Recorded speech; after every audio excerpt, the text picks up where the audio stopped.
हजारों वर्षों से चली आ रही परंपराओं के कारण हिंदू धर्म में कई ऐसी अंतर्विरोधी और विरोधाभासी विचारधाराओं का समावेश हो चला है जो स्थानीय संस्कृति और परंपरा की देन है।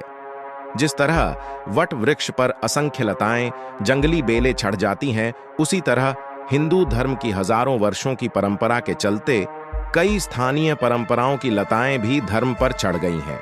उन्हीं में से एक है बलि परंपरा या प्रथा।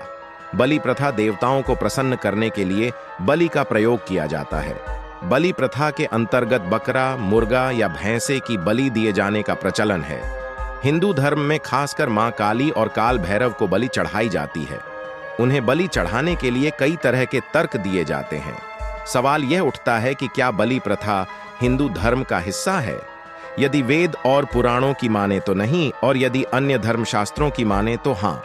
हालांकि वेद, उपनिषद और गीता ही एकमात्र धर्मशास्त्र है, पुराण या अन्य शास्त्र नहीं।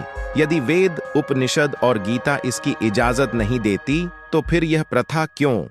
विद्वान मानते हैं कि हिंदू धर्म में लोक परंपरा की धाराएं भी जुड़ती गईं और उन्हें हिंदू धर्म का हिस्सा माना जाने लगा। जैसे वट वर्ष से असंख्य लताएं लिपटकर अपना अस्तित्व बना लेती हैं, लेकिन वे लताएं वृक्ष नहीं होती, उसी तरह वैदिक आर्य धर्म की छत्रछाया में अन्य परंपराओं ने भी जड़ फैला ली। इन्हें कभी रोकने की कोशिश नहीं की गई। बलि प्रथा का प्राचलन हिंदुओं के शाक्त और तांत्रिकों के संप्रदाय में ही देखने को मिलता है, लेकिन इसका कोई धार्मिक आधार नहीं है।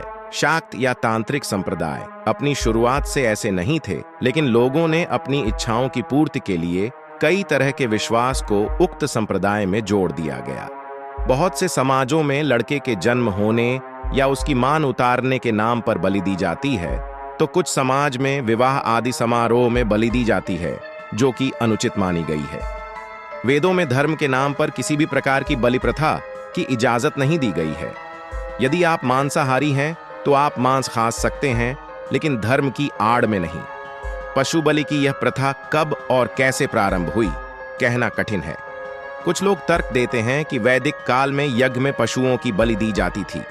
ऐसा तर्क देने वाले लोग वैदिक शब्दों का गलत अर्थ निकालने वाले हैं। वेदों में 5 प्रकार के यज्ञों, ब्रह्म यज्ञ, देव यज्ञ, पितृयज्ञ, वैश्वदेव यज्ञ और अतिथि यज्ञ का वर्णन मिलता है।